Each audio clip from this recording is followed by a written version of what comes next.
Tu vas découvrir dans cette vidéo ce que Google te cache avec sa nouvelle mise à jour de novembre. Je te dévoile tous leurs mensonges et je te dis exactement ce que tu dois faire pour pas que ton SEO soit impacté. Donc ce qu'on va voir aujourd'hui, c'est les vraies raisons derrière la mise à jour de Google de novembre. Et oui, des mises à jour de Google, il y en a pas mal d'année en année, mais celle de novembre est un peu particulière. On va voir comment adapter ta stratégie SEO pour rester au top malgré les changements. Et oui, il faut adapter ta stratégie à chaque fois qu'il y a une nouvelle mise à jour Google. On va voir les impacts cachés de cette mise à jour sur ton site web. Et oui, ça peut avoir pas mal d'impact vis-à-vis de ton SEO, vis-à-vis de tes visites, vis-à-vis de ton trafic. Et on va voir des techniques pour sécuriser ton référencement contre les futures mises à jour.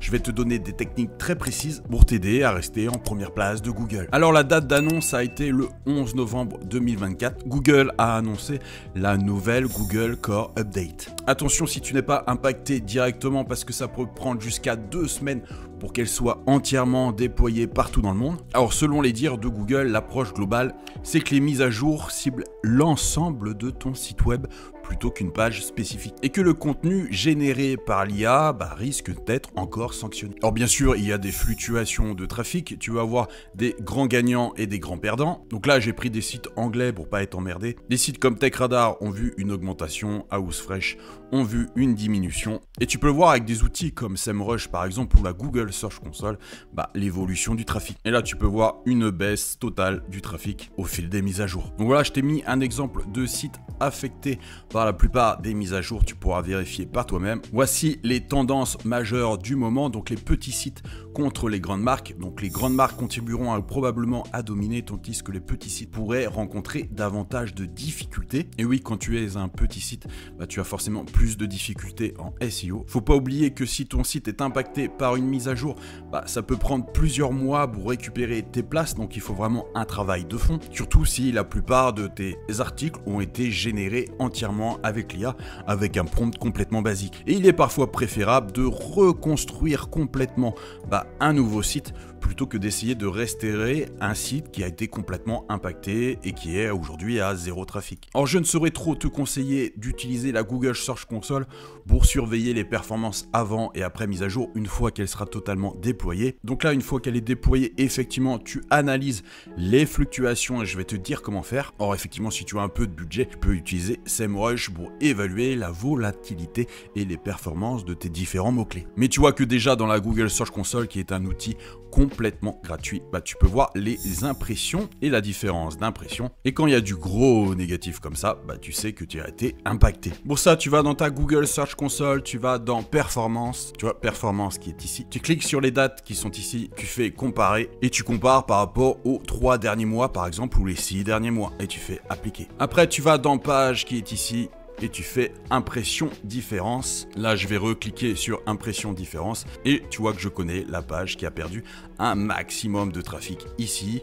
Ici aussi, j'ai perdu du trafic. Ici, j'ai perdu du trafic. Donc, ce sont des pages que je dois retravailler absolument puisque c'est des pages qui ont été impactées par les différentes mises à jour. Donc, bien sûr, je vais te donner les critères d'évaluation pour savoir si ton contenu est bon ou pas. Donc, voici quelques critères essentiels que Google recommande d'examiner pour l'évaluation de ton contenu. Donc, déjà, il faut que tu sois pertinent, le contenu doit répondre directement aux besoins et aux questions des utilisateurs. Donc il faut que tu comprennes complètement ton audience cible et ton prospect idéal. Qu'est-ce qu'il regarde, qu'est-ce qu'il veut savoir, qu'est-ce qu'il veut comprendre, qu'est-ce qu'il veut savoir faire. Il faut que ton contenu soit au maximum utile. S'il n'est pas utile, effectivement, tu n'auras pas de visite. Il faut de la clarté, c'est pour ça qu'il faut utiliser un langage simple que tout le monde peut comprendre et qui soit surtout accessible. Donc il ne faut pas que tu sois trop technique pour que tu puisses toucher un public assez large. Il faut que tu mettes aussi quelques sources, mais aussi des sources qui sont crédibles. Car aux yeux de Google, cela renforce la crédibilité de tout ton contenu. Attention aux chiffres et aux faits que te sorte l'IA, ils ne sont pas toujours justes. Et un contenu erroné peut nuire à ta réputation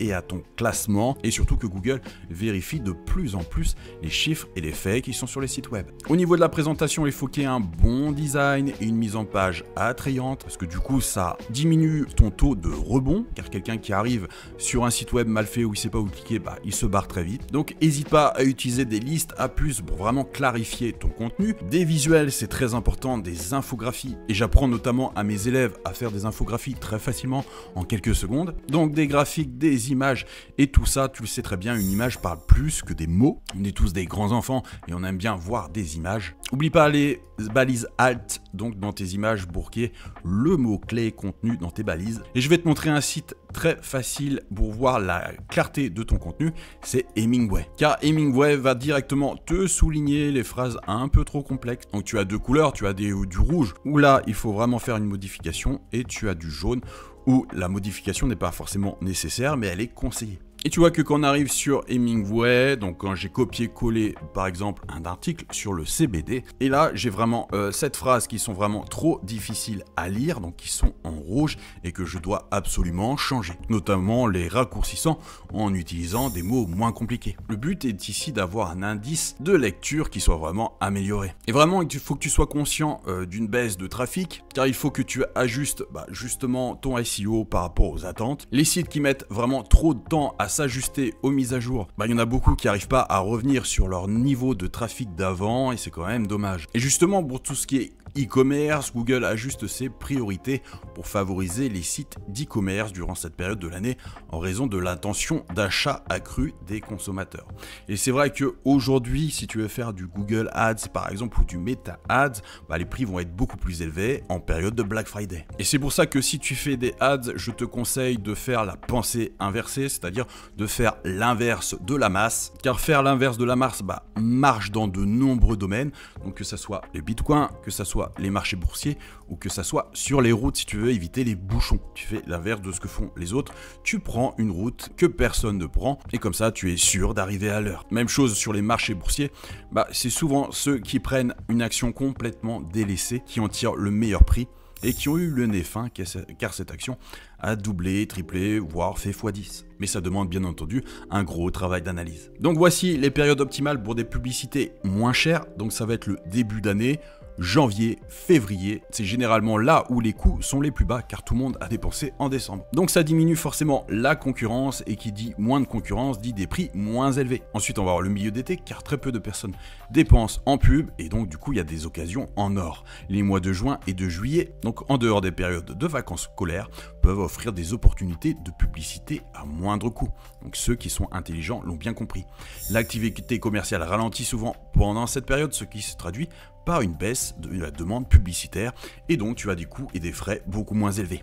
Le début de l'automne. Donc là, on vient de le passer, c'est juste avant le rush du Black Friday. Donc là, si tu lances une campagne publicitaire, en fait, si tu fais ton Black Friday en avance, c'est-à-dire en fin octobre, les coûts sont généralement plus bas avant que les annonceurs ne commencent à intensifier leurs efforts pour la saison des fêtes. Donc bien souvent, les mêmes conseillers septembre et début octobre. Donc c'est pour ça qu'aller à contre-courant, tu peux vraiment faire de bonnes affaires et forcément augmenter ton retour sur investissement puisque tes coûts sont plus faibles. Donc voilà d'autres sites qui ont été impactés depuis les mois derniers. Donc tu as hltv.org, g2.com et on voit que certaines tendances dans l'industrie du jeu ont perdu énormément de mots-clés. Donc secteur du jeu et de la technologie montre des signes de baisse. Donc si tu es dans ces secteurs-là, peut être normal que tu perdes un peu de trafic. En tout cas, c'est une tendance générale. Reddit a perdu des classements et les forums SEO liés au Black Hat ont également vu une chute significative du trafic puisque Google mise de plus en plus sur l'éthique. Donc c'est pour ça qu'il faudra faire attention à la niche où tu es exactement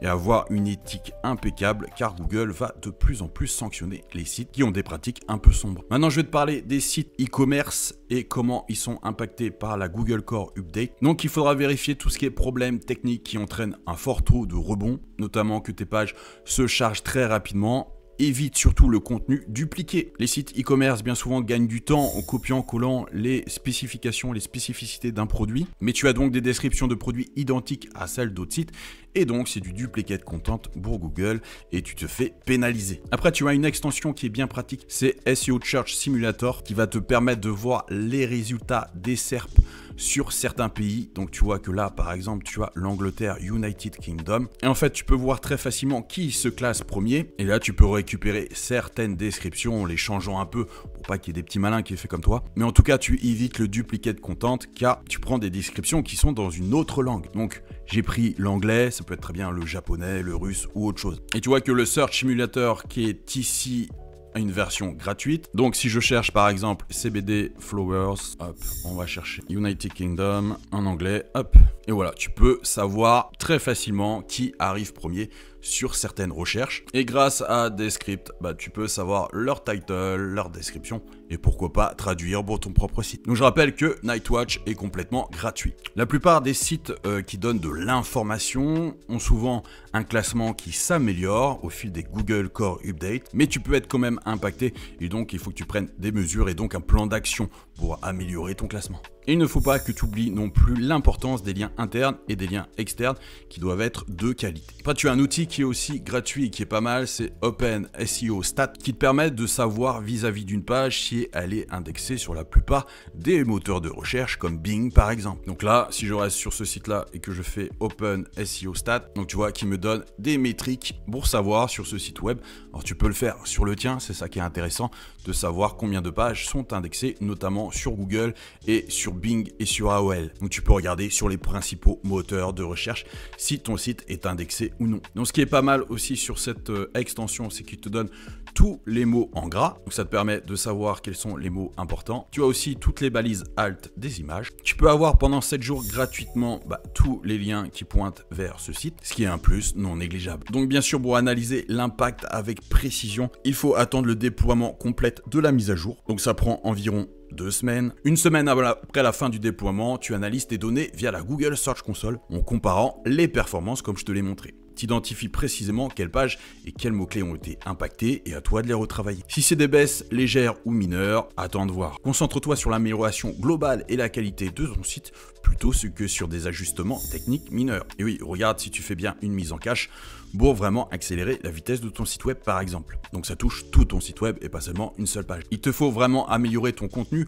pour apporter une réelle valeur ajoutée par rapport à tes concurrents. Donc s'ils font pas de foire aux questions, tu fais une foire aux questions. S'ils font pas de guide d'utilisation d'entretien pour tes produits, tu le fais, etc., etc. Il faut que tu répondes précisément aux requêtes des utilisateurs. Donc oublie pas d'utiliser Google pour ça, qui est très pratique. Donc tu vois que si je tape par exemple CBD, on reste dans la même thématique, je sais exactement les questions que se posent la plupart des prospects. C'est quoi le CBD? Quels sont les effets du CBD? Pourquoi le CBD n'est plus légal en France? Est-ce bon de prendre du CBD? Donc tu peux utiliser bien sûr d'autres médias comme des vidéos et des podcasts qui peuvent désormais être interprétés par l'algorithme. Donc c'est pour ça qu'il faut que tu t'abonnes absolument à la chaîne parce que tu vois que je te donne vraiment toutes les dernières tendances SEO et tous ceux qui ne te parlent pas des dernières Google Core Update, déjà ne sont pas à la pointe de l'actualité. Tu as aussi une extension qui est plutôt pas mal, c'est Agital. Donc c'est une extension Chrome gratuite qui te permet de savoir justement, voilà, tu as un pourcentage qui est marqué, donc tu sais si tu perds globalement ou si tu gagnes du trafic. Après, pour les 20-80 des actions à faire, regarde si tu as des pages qui sont complètement désindexées. Pour cela, dans ta Google Search Console, tu vas dans indexation ici et dans page ici. Tu vas dans page non indexée. Or, tu peux avoir des pages non indexées pour des raisons multiples, parce que tout simplement, tu veux pas les indexer puisque c'est des politiques de confidentialité ou c'est des pages qui sont destinées pour des membres VIP, etc. Donc, il peut être normal d'avoir beaucoup de pages non indexées. Mais en tout cas, il faut que tu ailles dans Explorer actuellement non indexé, donc ça tu en auras forcément moins. Tu vois que là il y en a une trentaine et à toi de les retravailler et de les resoumettre à Google. Donc effectivement tu as le choix aussi de complètement les supprimer et de le refaire d'une meilleure façon. Moi en général quand j'ai une page qui est complètement désindexée, je n'hésite pas à la supprimer. Pour la supprimer, tu vas juste dans suppression ici, tu fais nouvelle demande et tu tapes l'URL de ta page et tu fais supprimer uniquement cette URL. Et du coup, cette page ne sera plus prise en compte par Google. Et donc forcément, moins tu as de pages non indexées, donc de explorer non indexées, je précise, plus la confiance de Google augmente vis-à-vis de ton site web. Et si tu as seulement une perte de classement, effectivement, il n'y a plus qu'à améliorer la page web. Voilà, on a fait un tour très complet sur la nouvelle Google Core Update. Bien sûr, il faut attendre maintenant quelques jours pour savoir réellement l'impact que ça va avoir vis-à-vis de ton site web. Mais en tout cas, tu as toutes les données et toutes les astuces pour suivre ça avec précision et pour mener les actions nécessaires. Si tu veux un audit complètement offert de ton site web, il y a mon numéro WhatsApp qui apparaît quelque part, tu m'envoies un petit message et je regarderai ça sous 48 heures. Allez, je te dis à bientôt pour une nouvelle vidéo. C'était Max de Référencement Organique. Bye.